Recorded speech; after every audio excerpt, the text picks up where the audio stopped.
looking down at the sea, it's really clear. So I've been back at school this week, so things are back to normal for me, I suppose, and it's straight through now till the summer holidays. We don't have a break at the end of May, we go straight through, no holidays at all.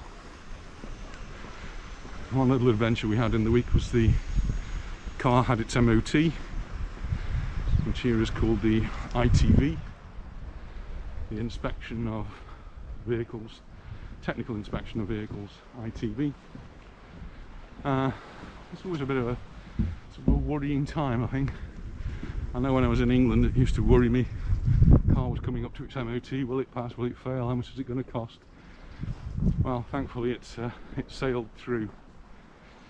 But the MOT, the ITV, is done in a different way than it is in the UK. It's much, well, seems to me to be better organised.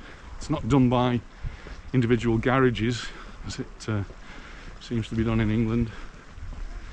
It's done by government testing stations which are set up for the purpose, and there are 2 in Palma, so we usually take it to one of those.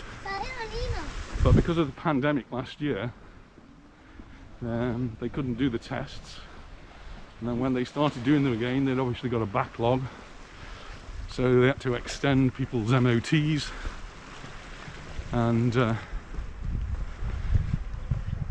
clear the backlog. One way of doing that was to set up a temporary station, which is where we went to yesterday. So we went to a temporary station that's been set up in Calvia.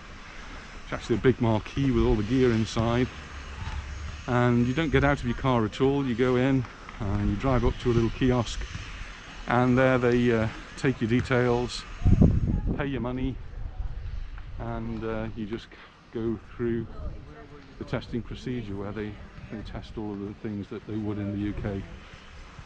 When we first came to the island, they didn't have any type of MOT or inspection of vehicles, and so you had all sorts of dangerous vehicles on the road. And now they're quite strict, and they're always bringing in new rules. So one that we have now is very strict on emissions, but the usual things of brakes, lights, steering, all of those things are just the same as they would be in the UK. I'm going to move down the steps now, so I'm going to turn the cameras off.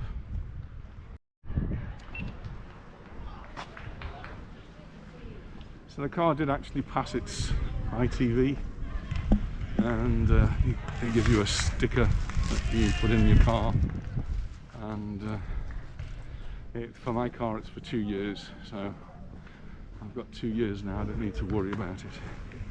Once your car gets to 10 years old, you have to have the ITVs every year, and for some vehicles I think it's for every 6 months you have to have an ITV.